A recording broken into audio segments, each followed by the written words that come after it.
Good evening, I'm Hester Lolt, and the TS News starts now. We have an interview with an expert of Tang and Song religion. Hello, it's me. I was wondering if after all these years you'd like to speak about the Tang and Song. Tell us more about the religion of the Tang and Song dynasties, Miss Hagle. Where do you want me to start? Let's start with the Tang dynasty. Okay, great. Well, the Tang has a very confusing type of Buddhism religion.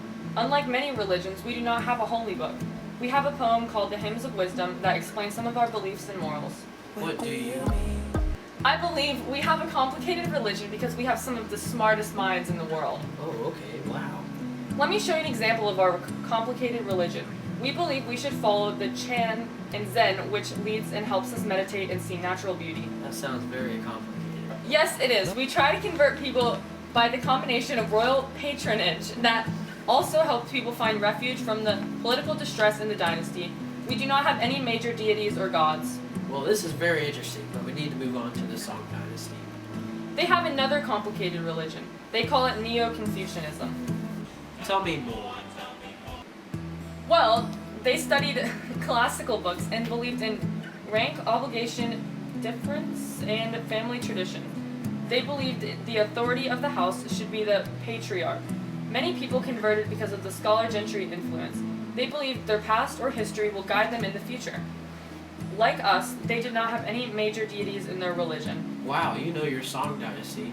The audience and I have been very well informed. Thank you. I'm Hester Lolt. That's right. Do you know much about the Tang Intellectual? Well, you're about to. This starter pack of Tang Intellectual will give you all you need to know about it. It will include all of the information of the Tang's science, technology, literature, and the fine arts. These are what the Tang are known for. Fun fact, for centuries, none of this information was known outside of China, only in areas such as Central Asia, Japan, and Vietnam. Examples of poetry and short stories will be included in this package. The Tang period was also heavily patronized by Buddhist art and architecture. Prosperous merchants and wealthy monasteries also affected the Tang period. Fact pages and video packages are included about these topics. Fun fact, scholar administrators and Confucian teachers wrote much of the literature. Examples of Libo's poetry will be included. He is one of the most famous poets of the Tang era. Get this Tang information pack for only $9.99.99. I repeat, $9.99.99. Best deal ever! Buy it in stores now.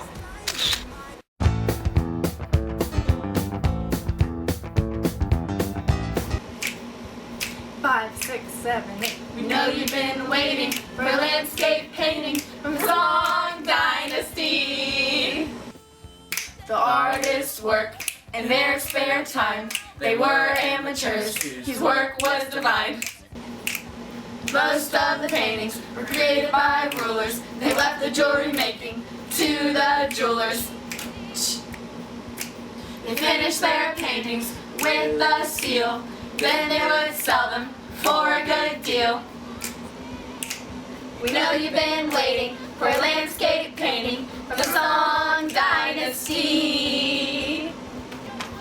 The Song dynasty was mainly known for their landscape paintings. Most were created by governors or rulers. Even the civilizations that were known for their artistic abilities did not have many rulers who contributed to the art.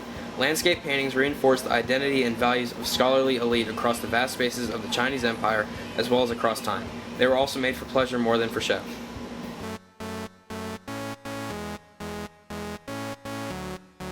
Okay, we're back. Now on to our segment, which I believe is one you enjoy. Hi there. We are here with Empress Wu from the Tang Dynasty and Zhao Kuangyan from the Song Dynasty to discuss which dynasty was the most successful politically, socially, economically, and technologically. I will be asking the two leaders questions about their accomplishments in these subjects. Each person will have equal amounts of time without interruption to answer the questions. Let's first talk about the technological advancements.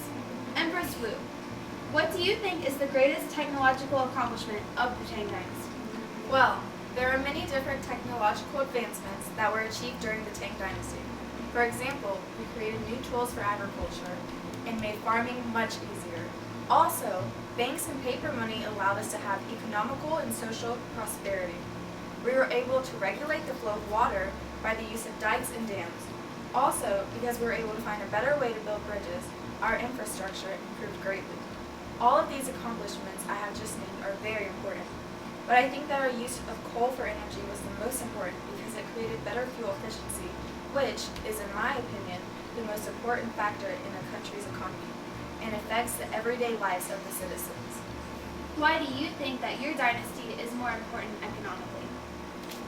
Well, while the Song Dynasty may not have as many technological advancements as the Tang, I believe that ours are much more beneficial to the overall population of the world.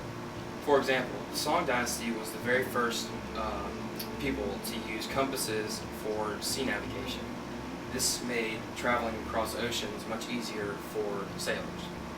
Also, the abacus, which was an early form of the calculator, was used by merchants to count their profit as well as tax collectors to keep track of revenue.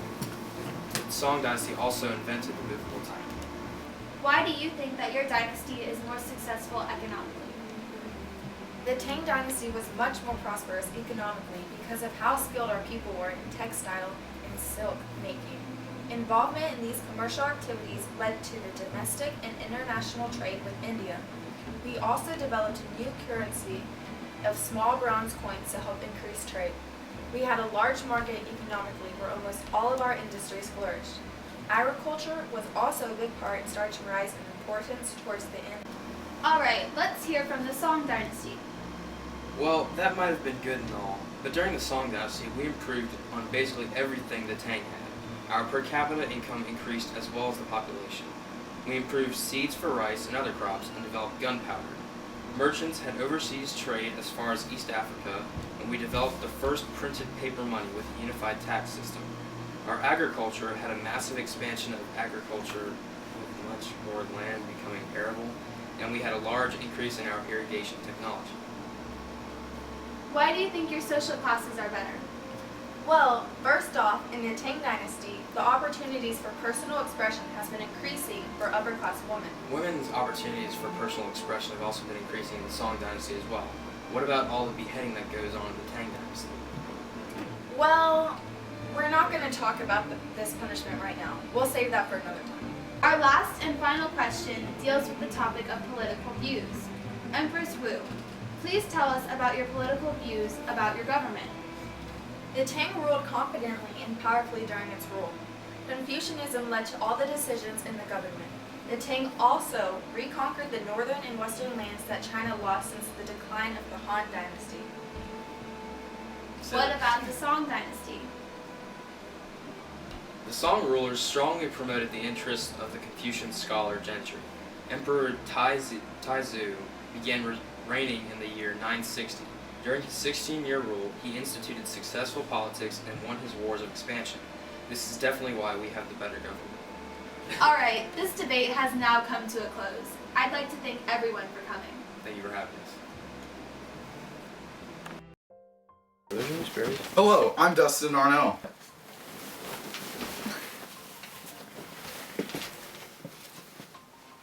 I'm from Vietnam, and I love talking about the history of the connections of China, Japan, and Korea. They all center on the religion Buddhism and its spread.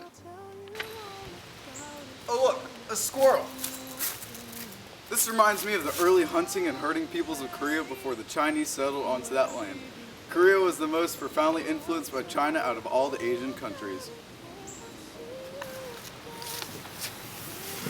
The Tang Dynasty struck an alliance with the Silla that instead of taking over their whole government, they would let them govern themselves as long as they paid tribute. Time for breakfast. Wow! This wood on this table reminds me of the connections of the countries I told you about, such as Japan attempted to copy China in their art. Oh, it's you again. Japan also tried to mimic their army and bureaucracy. The languages were very similar, and they worshipped Chinese temples. However, Chinese influence started to decline and the warrior elite class began to take over. Oh my gosh! I almost forgot to tell you about Vietnam. I visited once and had to eat rice every day. Since it is a huge rice growing area, I've been addicted ever since. The Vietnamese people were not very accepting of the Chinese culture because of how they were further away in distance and more of a distance people with a fear of losing their identity. The Chinese viewed us as barbarians since we had many differences between their culture, such as our higher status of women. However, in 111 BC, the Han took over Vietnam and started to spread their culture slowly but surely. Without you, my friend, and I'll tell you all about it when See you again.